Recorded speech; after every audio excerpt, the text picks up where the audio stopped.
You hear that? That's my little spyglass that's tied up. You can look off in the horizon, or you can look in your day-to-day news feed. Hey, there's a lot of news. There's a lot of stories in college football that are right there in front of your face. Some you may like, some you may not like, but they're not hidden. Some other stories are hidden. A lot of times the stories are hidden for a reason because they're not good. Save them for a rainy day. I actually believe in this stack of papers in front of me is a story that's out there in plain view if you know where to look, that's going to have direct impact on this coming year in college football, and it's good. It's one of the good stories for a change, and it could be one of the biggest stories of the year.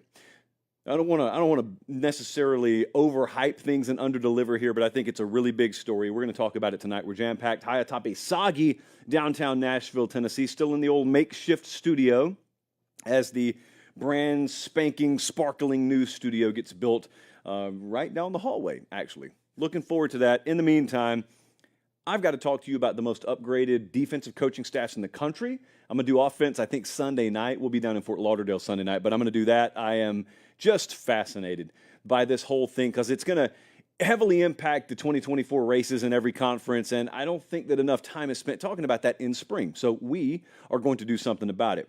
As I said, I think there's a big hidden story out there that's just in plain view. I kind of circled tonight to talk about it anyway, and then there was a lot of supporting evidence that surfaced today that I think will go a long way in hammering home the point I'm trying to make. I got spring intel from coast to coast. There's a lot you need to know if you're going to be ahead of the curve for fall. I got some things I'm going to watch Saturday, the 13th of April. It's Masters weekend, but there are huge spring games this weekend, so we're going to dive into that. I don't know how to put it, so I'm just going to put it to you like it is, and you can make whatever of it you want to. I got an OJ Simpson story that is related to this show.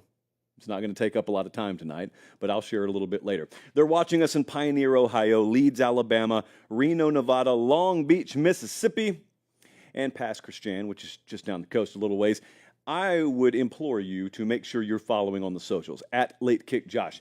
We are going to shortly unveil where I'm going to be next week, and we are going to be at 3 different places. I'm going to have 3 different head coaches on this show, 2 of them live on Tuesday and Thursday respectively, and then 1 of them on Wednesday on the channel that could not be more opposite if they tried. So no matter what you like in your head coach, I'm going to have 3 of them next week. They're all high profile. I'm really looking forward to it.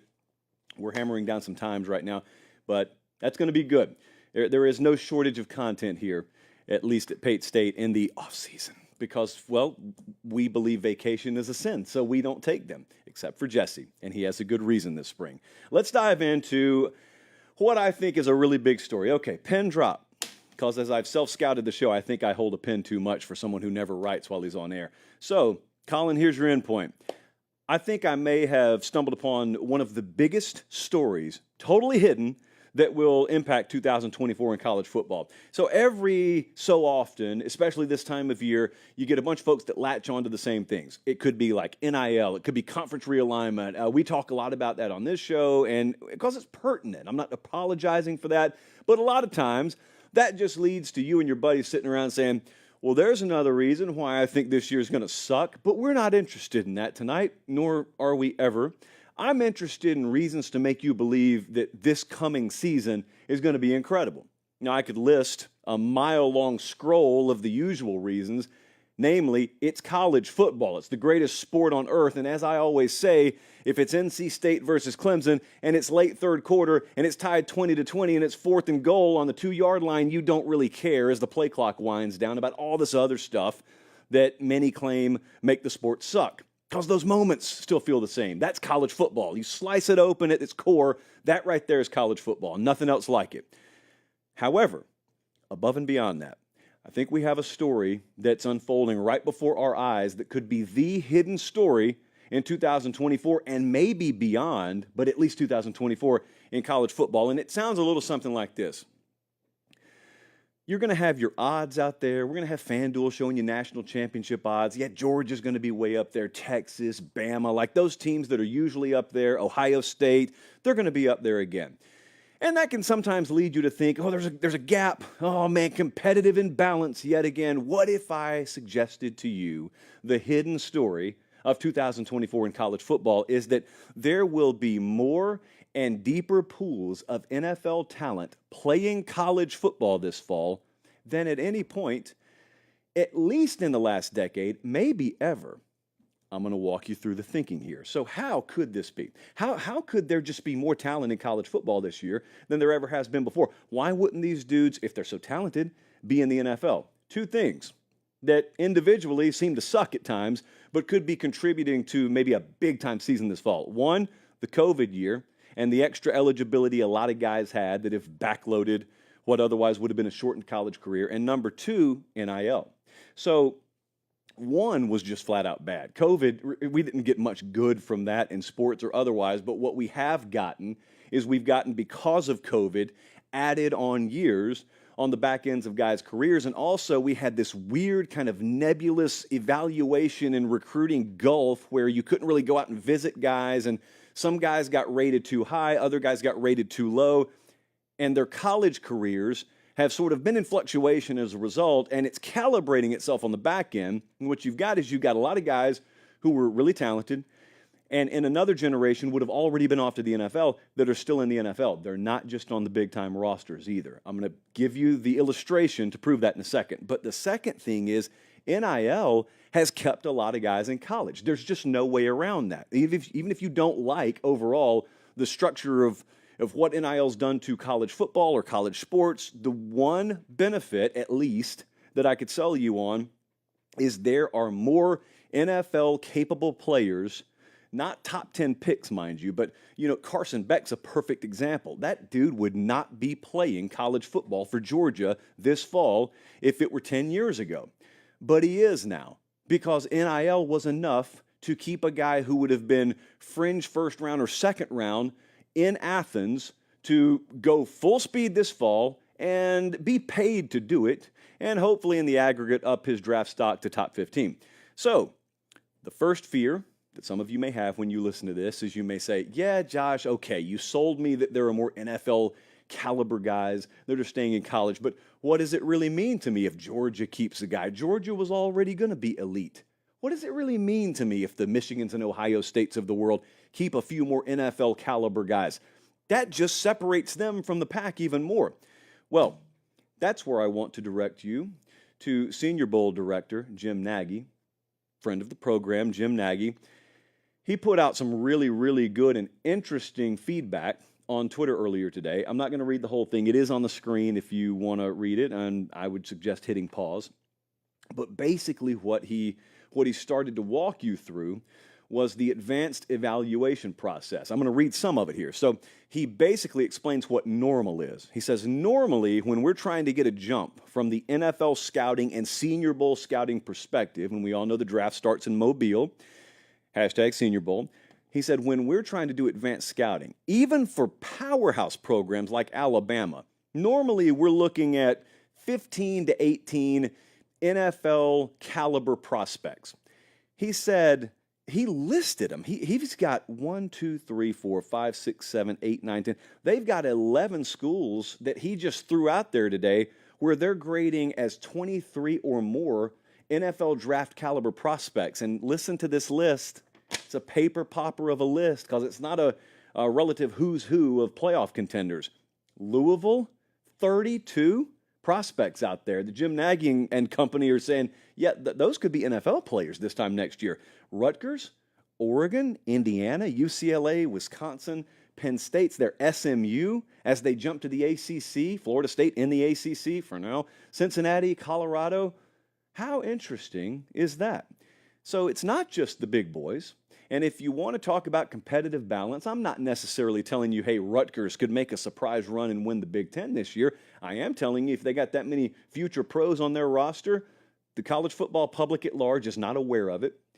And several large favorites who could go up against Greg Schiano and his team this year may not fully be mentally aware of it. The film may tell them one thing, but their mind can't fully wrap around the idea that Rutgers may knock us off. Rutgers may be one of the toughest teams we play this year. So then I start thinking to myself, all right, so we've got rosters seemingly littered with guys that once upon a time would have gone on to the NFL, and they're staying in college either because they got extra eligibility or NIL is enough to fill their pockets and keep them here. Hey, whatever. I'm for guys staying in college as long as they can because I don't care about the Sunday game as much as I care about the Saturday game. I unapologetically wave the college football flag. We don't have a Pate State franchise in the NFL. We are college football. We are Saturday first and foremost. So I hit up Stats and Info. You may know him on the street as Ryan McGrady. Sweetheart. Does he want us calling him that? I don't think so. But anyway, McGrady does really good numbers crunching for us because, frankly, I'm not good at it. So I said, McGrady, how many guys are really staying in college now that once upon a time may have bounced? He said, yeah, get ready. I've already compiled this stuff. Get ready. So from 2010 to 2021, early NFL draft departures skyrocketed, went up virtually every year, 2010 to 2021, and in 2021, it peaked at 130 guys declaring for the draft early. I'm not talking about seniors. I'm talking about guys who had served their 3 years and they're redshirt sophomores in some cases, or they're juniors, and they're saying, bye. I'm going to go test the NFL waters. And a lot of them were undrafted or fifth-round picks, and you're wondering, why did you do this? And there were many different reasons. I digress. I'm not here to talk about then. I'm here to talk about now. So 2021, we have 130 guys go out early for the draft.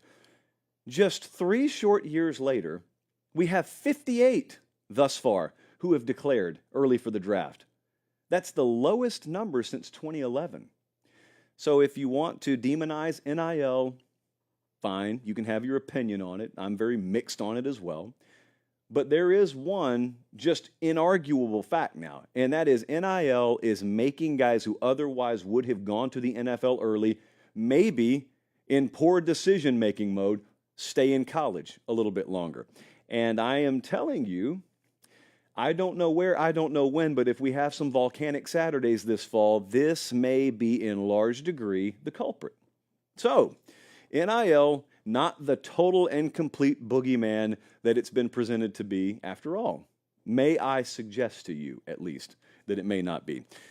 Hey, look, like I said, I know that college football is not forever, and I know college football players aren't here forever, but I absolutely want to keep them here as long as we can.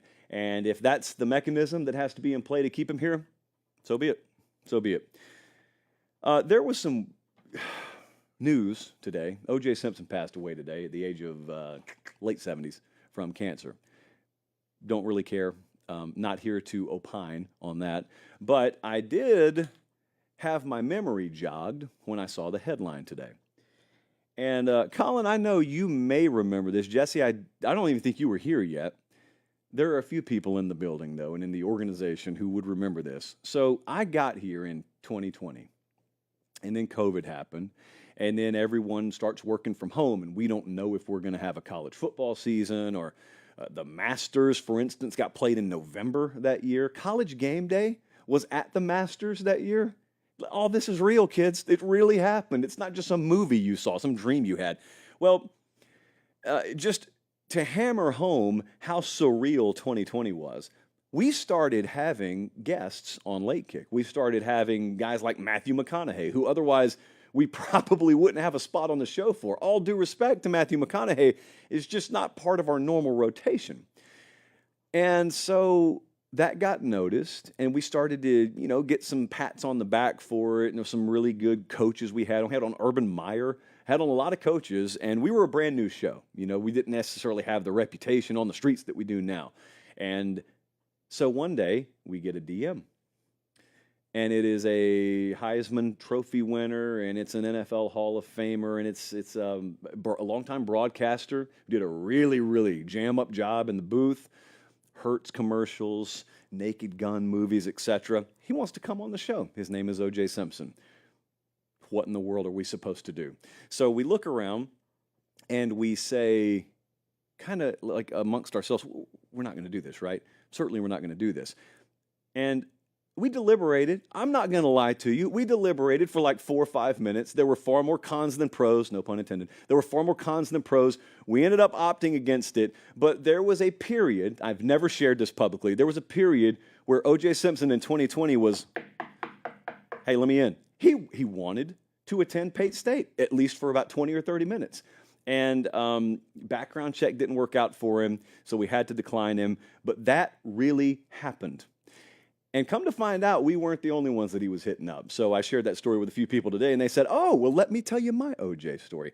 So, yeah, that was the case. So let that be a lesson, by the way. Colin and Jesse, I want you to write this in journals as well. Let that be a lesson to anyone out there who dares to throw the accusation of clickbaiting at us. There would have been no more baiting clicks this side of I don't know what than having OJ Simpson on the show. But good for us. We opted against it. In true Scouts honor form, we opted against it. But yeah, so that was happening back in 2020. That's my OJ story. What's yours?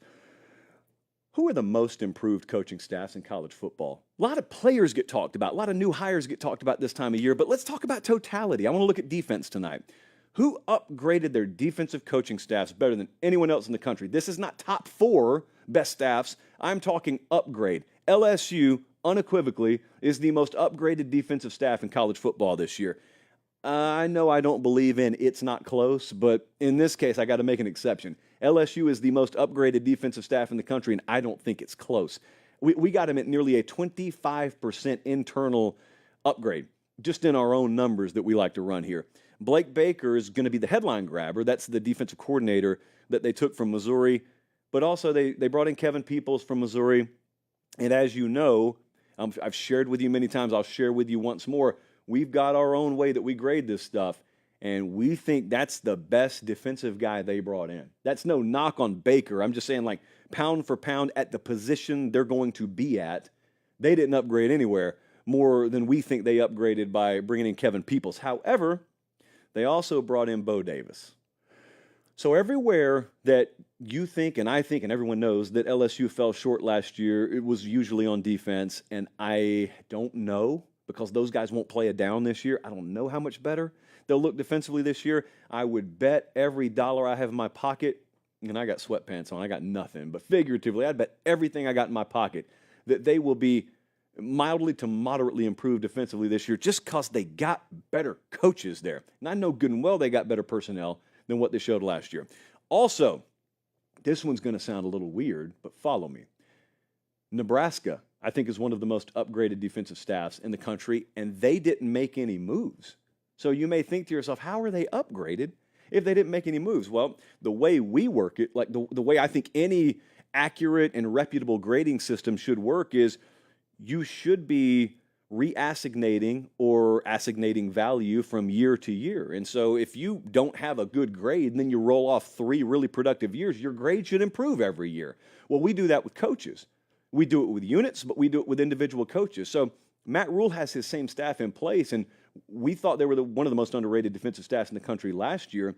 I've talked about Tony White a lot, but I also look at them, and every coach, virtually every coach on the defensive side of the ball for Nebraska had a big year-over-year grade improvement because of the progression that they made as a whole from 2022 to 2023. And so even though they didn't go out and make splash hires like LSU did, just the totality of the progress of their individual grades added up to make Nebraska like the second most upgraded defensive staff in the country in our estimation. They're really good. They are really good. We got a lot of questions about them on offense, not a ton of them on defense. Now, there's one that I think may be a little off the radar, but it's in the ACC, and it was to their benefit that Mike Elko got hired at Texas A&M. So I think Georgia Tech is one of the top 4 most upgraded defensive staffs in the country, too. They added Tyler Santucci, I think is the pronunciation there. He was at Duke. And so Duke, kind of, it doesn't fall apart, but Mike Elko gets hired at A&M. And so there are some guys there who were available, and they went and got him from Duke. They got Jess Simpson from Duke as well.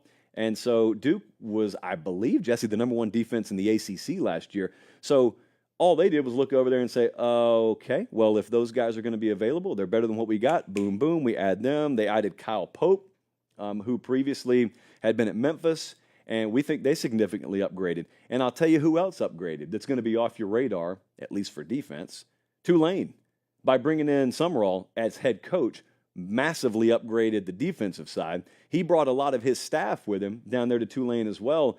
And here's the twofold effect of that. So we think Tulane is one of the 4 most upgraded defensive staffs in the country, but it comes at Troy's expense because a lot of that staff had been at Troy. We got Troy as being down 17.57% on their defensive staff grade overall. So when you see a staff sort of in totality move, the plus on one side is going to be the minus on the other side. But it checks out because Tulane massively upgraded their overall defensive staff score. So you give me LSU, Nebraska, Georgia Tech, Tulane, got them all as the 4 most upgraded defensive staffs in the country this year.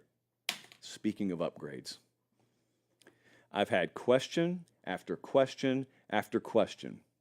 Not about a missing dog, not about a missing person, but about a missing store, a missing partner.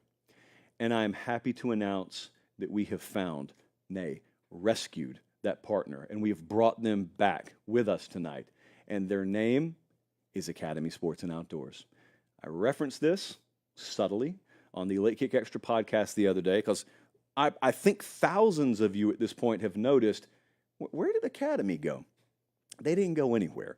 What happened is there's some internal movement over there. A lot of times this happens in spring in sales departments. And so nothing bad happened, but there was just some reassessment and one deal ended and we didn't necessarily overlap it with the new deal. So there were a few weeks where it felt like we were wandering in the wilderness. Where's Academy? Where's Academy? And also, I'm wandering out here. I'm thirsty. Give me some water. Well, you can find that at Academy Sports and Outdoors, and I'm happy to be able to remind you of that tonight. But let me just fill you in on a little something. It's your one-stop shop, as you guys know, for all your outdoor sporting goods needs and supplies and everything above and beyond that. Big League Chew, not the least of which is a product that you can get there. But let me fill you in on something. We're going to go with a little different strategy with Academy as it relates to us and the way that we handle ourselves here. And I'm talking to you, everyone listening and watching, I'm talking to you. So I'm not going to share it with you tonight, but I would like us to prove a point to them in the coming weeks. Not going to be long, but in the coming weeks, I'd like for us to just take it upon ourselves to prove a point to them. So there is going to be a specific way that I would like you to patronize them. And I'll let you know Sunday, sometime next week, and I'll repeat it on every show. But, we don't charge you a dime for the show. I'm never going to put the show behind a paywall, so don't worry about that. I appreciate you guys watching as is, and we do very well. But every now and then, I do tell you, if you want to help the show out, if you want a tangible impact above and beyond just watching, do this or do that, well, this is going to be one of those moments. So just hang tight. I'll get you some news as it is given to me over the coming days/week or so. But happy to have Academy back in the fold with us. All right, let's move right along. I can't believe it. Colin and Jesse, it comes as a shock to me, but I released my top 10 college football program rankings the other night, and yes, some of you had issues with them. So I thought it to be a good time tonight for me to look at some of the most popular forms of feedback in the negative that I got and address them. Gripe number 1, how could you have Michigan over Ohio State? I thought I explained it pretty well. In fact, I thought I explained the premise pretty well. So those of you who are listening now but you didn't listen the other day, I kind of had a feeling this was coming. No matter how much I explained why someone was over someone else, I tried to get out in front of it proactively. Colin's got the video because I knew we were going to need proof. Here's what we said the other night because this explains why someone like Michigan could be ahead of someone like Ohio State. The disclaimer, here's what I care about. As we know, these rankings are going to be above reproach. The JP poll is spitting them out. The JP poll gets dusted off once a spring, and we're doing full program breakdowns. An announcement that I'll probably use in Twitter replies later. This is not meant to be predictive. It's not meant to forecast where you will go in the coming years. It's meant to reflect what you have been and what you are here and now.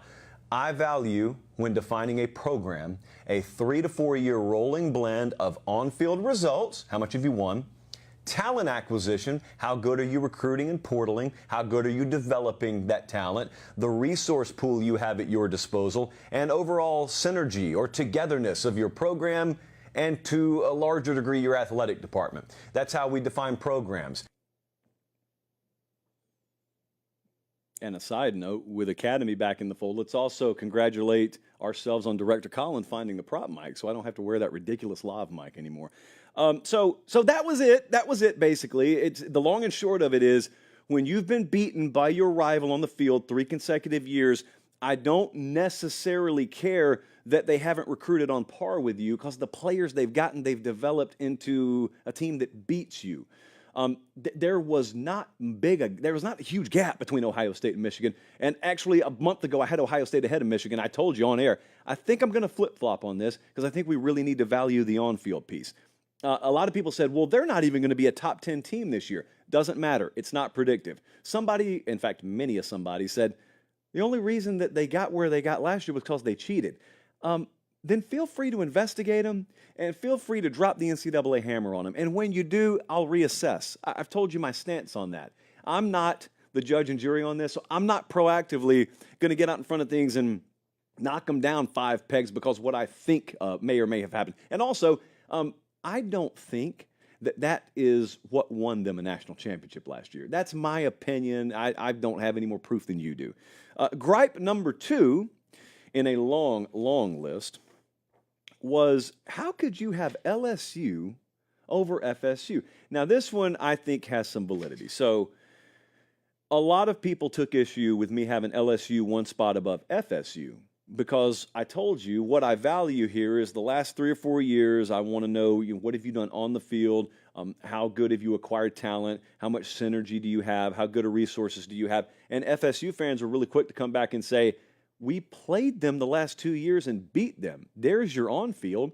And all the other stuff, do they really have that big an edge? Well, no, I never said they had that big an edge. That's why they were 1 spot ahead of you. I'm going to tell you what the tiebreaker was, basically. You got a good point. Like, I wouldn't fight you if you put FSU above LSU just for those reasons. Because you're right, they don't have a big edge in any of these categories. I think being aligned with the SEC right now over the ACC means a little bit, but that's outside of their control. I think LSU has out-recruited them. LSU has better resources. LSU as a program at the top end has title potential, but then again, so does FSU. So again, there aren't glaring differences. There's not a glaring gap. So I don't know, the more I talk it out, the more I say, go ahead, put FSU above them. You have beaten them on the field 2 years in a row, and I know someone's going to get this to Cannell, and I know it's going to be clipped out of context anyway, so whatever. Next up, this was a gripe I did not expect, but then again, that's the best kind of gripe. How is Oklahoma not in the top 10? How is Ole Miss not in the top 10? Well, I'm not saying Oklahoma's been a bad program. Oklahoma's been a very good program. You're going to have to tell me who they go in over, though. Remember, past 3 years now, we're not predicting and we're not just judging you based on last year. There's a 6 and 7 year baked in there. Now, folks were quick to say, okay, but if you're going to judge us on a sub 500 year, Texas has one. Texas was 5 and 7. That's true. Texas was 5 and 7 3 years ago, and then they were 8 and 5, and then they were 12 and 2. And so obviously I will weight recency. Oklahoma had a double-digit win season last year as well. The difference is Texas, while Oklahoma is not recruiting at poverty levels by any stretch, they're a very good recruiting team right now. Texas's NIL component is in a different category than Oklahoma's. Specifically on the offensive side, I'm really, I don't know if curious is the word. I'm just really interested to see in the future how that plays out, because you may think NIL in totality, Oklahoma's done a much better job on the defensive side than the offensive side there. So, again, Oklahoma, if I had to go past 10, they would have been like 11 or 12. So it's not like they were a long way outside the top 10. Ole Miss, same thing. Ole Miss, you could not get much of a fight out of me if you wanted to put Ole Miss top 10. We had them 11th. I think we had Oklahoma 12, Utah 13. So anyway, Ole Miss was right there on the doorstep anyway. The thing about Ole Miss is their trajectory in many ways is the opposite of Clemson. Clemson, we had at number 10, and Clemson's been dropping, and more on them later because I think that may come to an end this year. But Clemson's been dropping. Ole Miss has been ascending. If you wanted to argue that they've recently passed Clemson, again, I had 1 spot between the two. So I wouldn't have really fought you that much on that. But the last gripe that I am happy to announce we got a fair amount of was, hey, you had no Big 12 teams in there. Well, that's because no Big 12 teams were among the top 10 programs in college football. I mean, that's the long and short of it. However, Utah was the closest. Utah, Jesse, we had them either 13th or 14th, I think. Really solid program. There are a lot of really solid programs out there. Kansas State's a really solid program. I love the Big 12. I am on record in the past 2 weeks as saying this is America's college football conference. So if anything, I'm looking for space in this temporary studio of ours to fly the Big 12 flag. However, I got to remove emotion here. Which Big 12 team is anywhere close to being a top 10 recruiting program, a top 20 recruiting program? Which Big 12 team is anywhere close to top 10 in things like resource or NIL and recruiting infrastructure? It's not there, guys. They're a very, very competitively balanced conference, and one of like 9 of them could win the conference this year. But we're talking about going heads up with the Georgias and Michigans, and Penn State was up there. Penn State would have been higher than any of these programs. USC would have been higher. I think. Don't quote me on that. Anyway, my point is, it's one thing to be a good, solid program. It's another thing to be top 10 in America. So that's the only one where I looked and I said, really? People are saying that? Absolutely not. You'll find no bigger fan of the Big 12 than me, though. They're watching us in Bend, Oregon, Rockford, Illinois. Go Peaches. Camilla, Georgia. We appreciate you guys being tuned in. Spring intel. It's that time of year. And, man, we got some big spring games this weekend. Pay attention. Head on a swivel. Eyes wide open. I know there's a lot going on Saturday. Exercise those DVRs. Hopefully, whichever YouTube channel that is that the government's been coming after that records all the games, hopefully he's gotten around it, because that is a very, very useful resource. But in the meantime, I'll talk about spring games in a second. Here's the latest scoop. Here's the latest dirt we've been getting from all across the country from different spring practices. At Ole Miss, defensive line's going to be a strength of this team. That's been the case in Ole Miss teams in the past. Maybe not necessarily a Lane Kiffin Ole Miss team. So they went in the portal hard after defensive linemen, and the returns that we've gotten out of fall camp have been, we basically hit on them. Tyler Comas over at Inside the Rebels has done a really good job cataloging and documenting a lot of this. That transfer class is legit.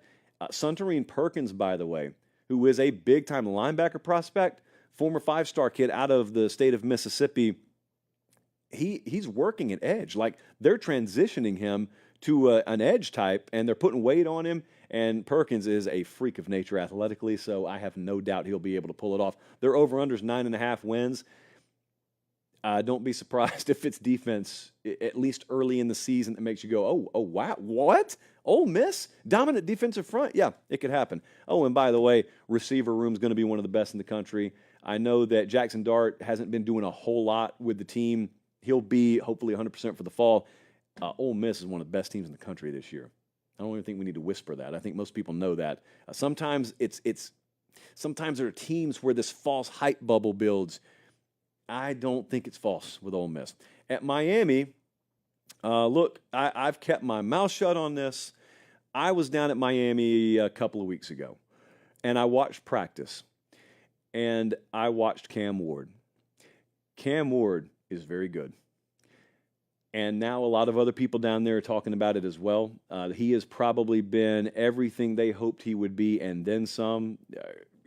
David Lake and Chris Stock over there at Inside the U have been very, very actively talking about it on their board. I am cautious with it.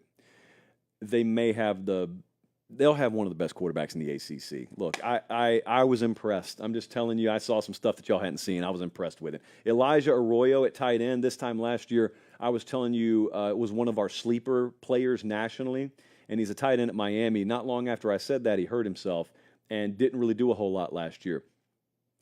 Fingers crossed, looks healthy.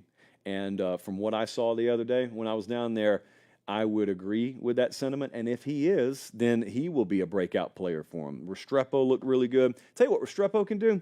Restrepo can stand there and catch balls off the jug machines all day.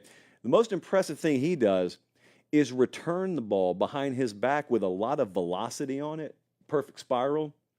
And I know that's not supposed to impress folks, but I'm always impressed with like the unconventional just quirks that guys have. And Restrepo's good with the behind the back football pass. They're going to make moves at running back in the portal. I told you that it's not a great fear of theirs that they lost a guy or two. They are about to add a guy or two, so not much doubt there. Wisconsin have not talked about the Badgers much this spring. They added Miami's former quarterback, Tyler Van Dyke. They think that he's had probably his best week of practice to date up there this past week. Nick Osen over at Badger 24/7 doing a good job covering this. They're 1-2 at running back. They feel very confident they can win with. There's an outside linebacker transfer there that's been one of their best players this spring. He's from Syracuse, Leon Lowry Jr.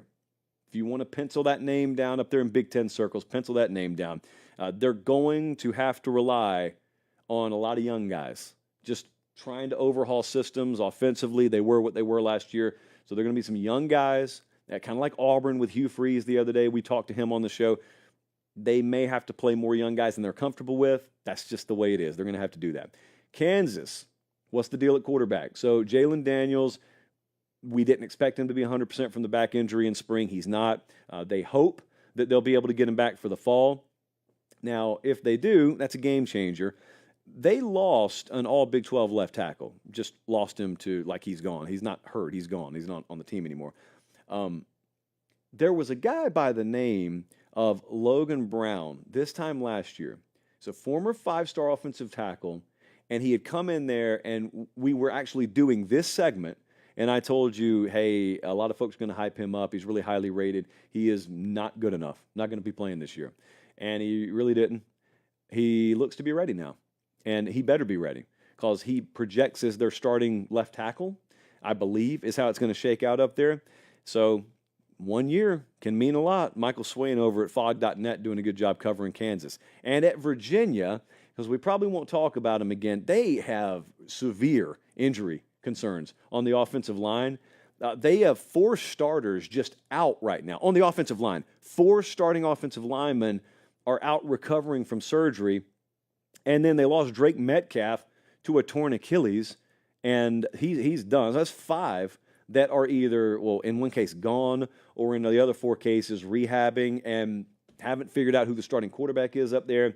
The over-under win total is 4.5. I mean, it's spring. I hate to do this, but it could be a very challenging year again in Charlottesville. So that's what we're hearing right now. Got a lot of big games across the country. I'm going to touch on several of them in just a second coming up this Saturday, specific things that I'm watching. I know there's a lot going on, guys, and actually the weather was terrible today, but it's going to be beautiful tomorrow in Nashville and this weekend. Softball season starts tomorrow night. I know there's a lot going on. I'm not telling you got to watch them live, but you need to be paying attention to these spring games, especially because I have it on good authority. A lot of you are going to bet on these games this fall. And I promise you the guys who are setting the numbers are watching the games. So, I mean, unless you enjoy lighting your money on fire, then give it a cursory glance. In the meantime, we do have to do what has become a staple of our spring shows. And by the way, if you're watching live, we appreciate you. I'm just trying to read the live chat has gone there again. USC hater. They've gone there again. And why? Jesse, could you do me a favor? Could you scroll the live chat and find out why I'm a USC hater tonight? I didn't put them top 5 in defensive staff upgrades. We had them off the top of my head. I think they graded 7th, so they were close. It's valid. USC did upgrade their defensive staff a whole lot. And in retrospect, like if we do this at the end of the year, I'm throwing my Post-it away, missed it. Maybe they very well will be top 5. Anyway, if I hated USC, I'd tell you I hate USC. I promise I wouldn't hold it back. I live in Nashville. They can't do anything to me, can they? They've never even invited us to campus. So if I hated them, I'd tell you I hate them. I want USC to win. I want them to be good. I have no reason to lie about this. It just so happens that I had you 7th in defensive staff upgrade instead of 5. So that was a minute I'll never get back. I do appreciate the consistency, though. Like, I know I'll go to the Peristyle later tonight over at uscfootball.com, and someone will have clipped this. And for that, I'm appreciative, because Meemaw said not all publicity is good publicity, but most of it is. We love to do the mood tracker this time of year, taking the temperature of fan bases. And Penn State, it's your time. How's the fan base feeling up there? I think the mood amongst the Penn State faithful should be same us, but maybe new party. And what I mean by that is, if you do nothing else to yourself, if Penn State is a mirror image of the program that they've been, you go from being on the first row outside the bubble to solidly in the bubble, because the bubble, or as you may know it, the college football playoff, is expanding this year. And there is no fan base out there. There's no program that stands to benefit more from that if they change nothing about themselves than Penn State. So it's a very low risk, relatively high reward sort of situation. That's if nothing changes. Now, as we all know, spring is about optimism. So we're going to go glass half full here. There is the possibility that when you lose both coordinators, it just doesn't work out, and maybe Drew Aller doesn't take that next step, and maybe Fleming's not the guy you hoped he'd be out of the portal, and injuries happen. Yeah, you could lose 3 or 4 games this year, and it could go backwards. That could happen. No one wants to talk about that, especially the people who will watch this segment. So the hope is, of course, Andy Koldenicki, who is the new offensive coordinator, who they had to fight to get. And he's in the house, and he goes more up-tempo, and he moves that launch point for Drew Aller a whole lot more, gets him on the run, gets him on the move, where Aller looks to be more comfortable anyway. That works. Julian Fleming, for instance, transferring in from Ohio State, works. Playmakers emerge. He uses those running backs like they should be used, and they're a very, very good 1-2 combo if they are. All that works out. Drew Aller does take that step in productivity. And Penn State all of a sudden has an offense to be concerned about. And they're good at edge defensively. Even though you had Manny Diaz move on as the coordinator, they're good at edge. They return their interior guys. Secondary, while it's a question, we've been hearing good things about A.J. Harris, the corner transfer from Georgia by way of Central High School in Phoenix City, Alabama. Spent many a night on the sideline at Garrett Harrison Stadium there, almost on the banks of the Chattahoochee River, but absolutely on Somerville Road, which is 1 block, friends, 1 block from where Meemaw used to live, on 35th Street there in Phoenix City, Alabama. A lot more detail than you needed. My point there is Tom Allen is the new DC there. So in a perfect world, there's not much drop-off. In fact, you got guys with a lot to prove there. There is no program that could see a vibe change for the better than Penn State this year. The fan base knows it. The fan base has been sitting there not thrilled with not making the playoff, but they've, at least according to my interactions with them, largely been appreciative that it could be way worse than it could get better here. We'd love for it to get better, but we're okay. Okay, we're on the doorstep. We're okay. Well, you've been on the doorstep. You should be in the house now. They made the house a lot bigger, and they said, stand still. We're going to build the house around you. And so you're in the house now, unless you regress. And then we have a different conversation. But right now, the fan base, you should be thinking, hey, if it's the same us, it's a whole new party, and we're in the party now. We were just outside. We were just outside the velvet rope. We could get in it now. Over-under win total 9.5, plus 600 to win the Big Ten championship. They are minus 142 to make the college football playoff this year. That means our friends at FanDuel kind of sort of think Penn State's going to be in the college football playoff this year. Imagine, the goosies, as some would call it, that you get up and down your arm if you live up in Harrisburg or you live in York, Pennsylvania. Think about buying a playoff ticket to watch Penn State. Whew, man. That's the kind of thing that we would make like the Sean Fitzes of the world smile. Let's move on. I did take it upon myself to check out a couple of spring games, and there are a ton of them coming this weekend, but a couple of spring games just got played that I wanted to touch on. Did you see Clemson's spring game? I know there was a lot of focus on Cade Klubnik at quarterback, and it was sort of a rocky start. Trent Pierman, by the way, who's a former walk-on quarterback, actually looked the best. The dude went 13 of 18, 141 yards, had a couple touchdowns. Anyway, it's a spring game. I have taken upon myself to bake in everything that we've heard about the spring into my opinion and not just judge off a spring game. And what we had heard up until last Saturday was Klubnik has looked really good. The timing and rhythm components of the offense are light years ahead of where they were when Garrett Riley had just come in as coordinator this time last year. So the feedback's been good. Spring games I have seen atrocious spring games from offenses that went on to rewrite record books and win national championships. So that was what it was. But do you remember this time, last week it probably would have been, we were live from somewhere, I can't even remember where, but I said, I want you to keep an eye on a true freshman at Clemson. What's been the number one gripe we've had about Clemson? They're not nearly as dynamic at wide receiver as they have been. And then all of a sudden, we start to get word, hey, Bryant Wesco, true freshman, little different skill set at receiver. Now we know you got TJ Moore, another five-star guy coming in the summer, but Wesco's here now, been tearing it up in spring. Dabo Swinney himself was overtly praising the guy. Well, all of a sudden you turn on the spring game and there he is, made a lot of noise. He's going to play. He can run really fast. He has a different skill set. He has the kind of skill set those Clemson receivers used to have, could have again. Then you pair him up with some other guys that are either on campus or are about to be on campus. Now, they're young, and so there may be growing pains there, but Clemson finally has the makings of looking a little more vintage on the perimeter in terms of skill players and wide receivers than they have for the last couple of years. And then there was another guy, Sammy Brown, that five-star linebacker. I told you that was the wrestler. That kid is a big-time wrestler in high school as well. Said he's been tearing it up in spring. He had a sack like the first play of the spring game. So that validated what we were hearing. Therefore, I'm going to make a ton out of it, probably more than I should. But he probably steps in and has a role, a big-time role on that defense as a true freshman. There are a lot of underclassmen that played because there are a lot of guys, as is usually the case, who are out in spring games. And so I know a lot of people take it upon themselves to talk about Clemson like they're just yesterday's news and they're fading into the abyss. And it's okay to say they don't quite have it's okay to say they haven't had the fastball they had in years past. But the thing about it is Clemson was throwing about 103.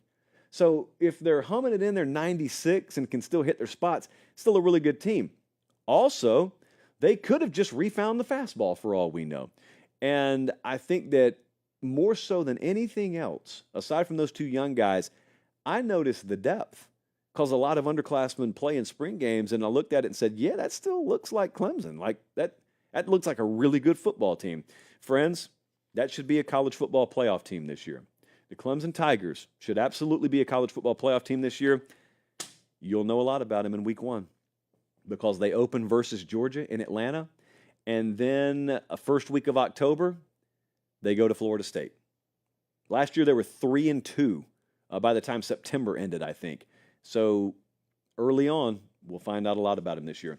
And also, I wanted to talk to you about the other Tigers, not how they refer to themselves, but Auburn had their spring game Saturday. We were over there Thursday, and they were getting ready for it. We watched their last practice before the spring game. Cam Coleman looks like an alien in person. He's a true freshman. He may be the most physically impressive player on their team. Five-star guy out of high school. They talked about that dude like they talked about Julio Jones once upon a time in Alabama high school recruiting circles. I know that's lofty. He hasn't done a thing in college. He's going to do a lot in college. I have very little doubt about that. It's really amazing to see him up close because he, I think, just turned 18. Their wide receiver room is significantly overhauled. And he's the crown jewel of that recruiting class. And like I said, I wish you guys could see him up close. The defensive line, was what it was during their spring game. That's been one of their biggest questions all throughout spring ball. I think they're going to have to mine the portal for a couple of guys there. There's a wide range of like rotational opportunities. I don't think at all they have the depth there they want. That'll be a portal focus. But just this team in general, it's obvious a lot of young guys are really good, which is not rare. When a new staff comes in, it's like Mario down at Miami. Their best-looking players are all freshmen and sophomores. Well, that's the way it's going to be at Auburn. And the thing about it is sometimes those guys are ready. More times than not, they're not ready. But if you know you've got some rope, and Hugh Freeze does, then you go ahead and play him. Had him on the show last week. We went down to Auburn and had Hugh Freeze on the show. Here's what he had to say about young guys. So I was walking down the hallway. You guys were walking into a team meeting, and I'm asking folks, hey, who's that? Who's that? Who's that? And every one of them I keep pointing out from an impressive, like, physical standpoint. I keep hearing, oh, that's a freshman. Oh, he's 17. Oh, he's about to be 18. How many of these guys, as much as you can say in spring, are going to play meaningful football for you this year? More than I desire, but they're going to have to, and I do think they're really talented kids. But you know, are they ready to step into the SEC and play? Maybe not, but they're going to have to, and we'll see how they do. I mean, the Cam Colemans of the world, he's been really impressive in spring, but you know, Amaris Williams and Waller at defensive ends are going to have to play some. They're going to give us some minutes for sure. Some inside guys. The DBs, I think, are talented, the young ones. You know, but some of them are going to have to play for sure. Now, it should also be noted, their starting kicker is out for the spring. The backup went 7 for 7. And he talked about him. Freeze actually took time to talk about his freshman kicker. I don't know what that team will be. They don't know what that team will be because they hope some very, very integral pieces to that team are about to be added in the portal, which it kind of summarizes how a lot of staffs feel right now. Hardly anyone is breaking and wrapping spring practice saying, all right, we're set. Now, in a perfect world, you would be, but both sides of the equation, the exit door over here, the entryway over here, a lot can still change about these rosters. And the thing about it is, I'm not telling you this. I have no guided knowledge of this specific thing, but what if Auburn just went and landed 2 elite defensive linemen out of nowhere? How different would you feel about their team is my point. So that kind of stuff's going to happen somewhere. So let's see if it happens at Auburn. Right now, over-under win total at FanDuel, 7.5. And speaking of which, they don't just have them. Like FanDuel doesn't just have it for Auburn. Our buddies at FanDuel, exclusive odds provider of the show, they have got it for most every major team out there already. And I know if you're new to this or you don't bet, I'm not encouraging you to go start tomorrow. But you may think, but it's April, and you yourself just said these teams aren't even fully formed yet. That's true. And if you think you know this sport very well, sometimes even I think that, you may find yourself having an edge. Let's just say you've been scanning the boards. And let's just say you think you're about to pick up a big-time quarterback, big-time wide receiver. It's going to transform your team. It's the final piece you needed. And you start hearing hot portal rumors, or HPRs as we call them in the industry. Now we do. Go over to FanDuel, get ahead of the curve, and bet that over. Just hit them. Drop 50. Drop a hundo over there, even if you wanted to. I mean, what better way to spend a hundo in April than dropping it on a college football future at FanDuel? Exactly.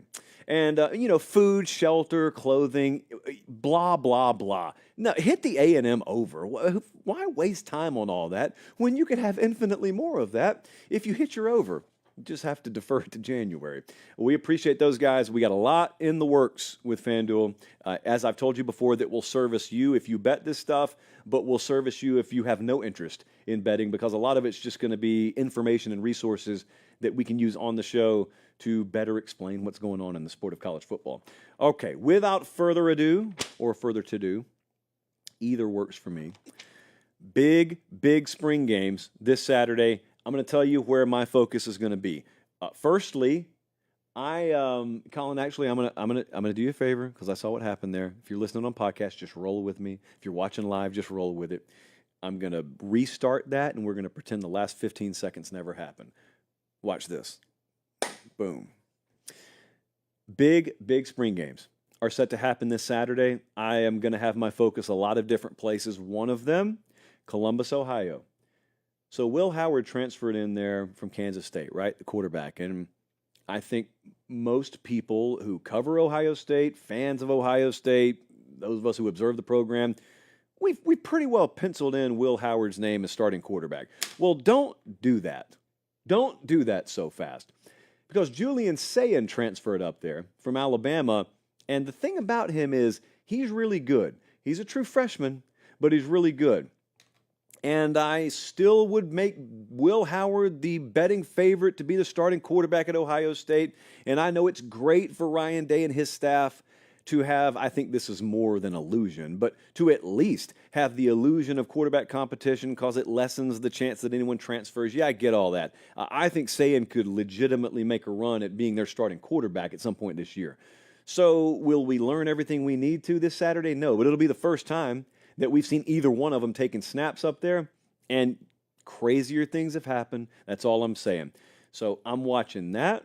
I am watching Cam Ward down at Miami.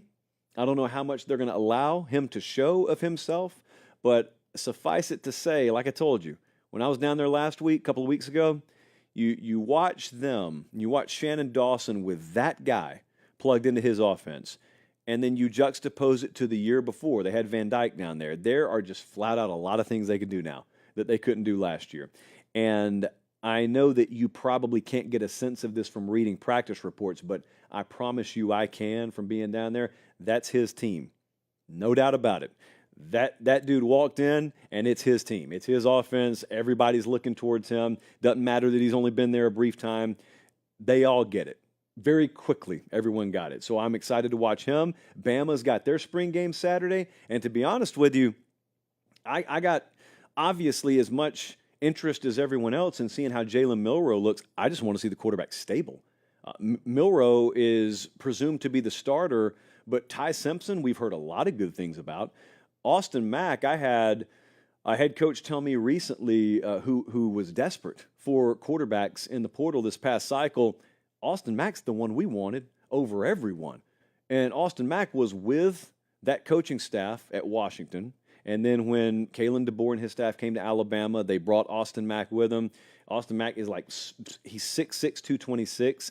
And when you see him, he looks much bigger. He looks like he ought to be playing for Purdue or UConn the other night. Just massive. Makes Milroe look very moderately sized by comparison. And Milroe's a tank. I want to see Austin Mack play as well. Talked to Kalen DeBoer about him the other day on cam and off cam. They think that dude's future is about as bright as anyone there, but he hasn't started. So I'm not trying to build false hype for him. I'm just saying I'd like to see a little bit of him Saturday. DJ Lagway at Florida. Florida's got their spring game coming up. What's the quarterback situation going to look like there? Because Graham Mertz is their starter. Graham Mertz was really good last year. Figures to be their starter this year.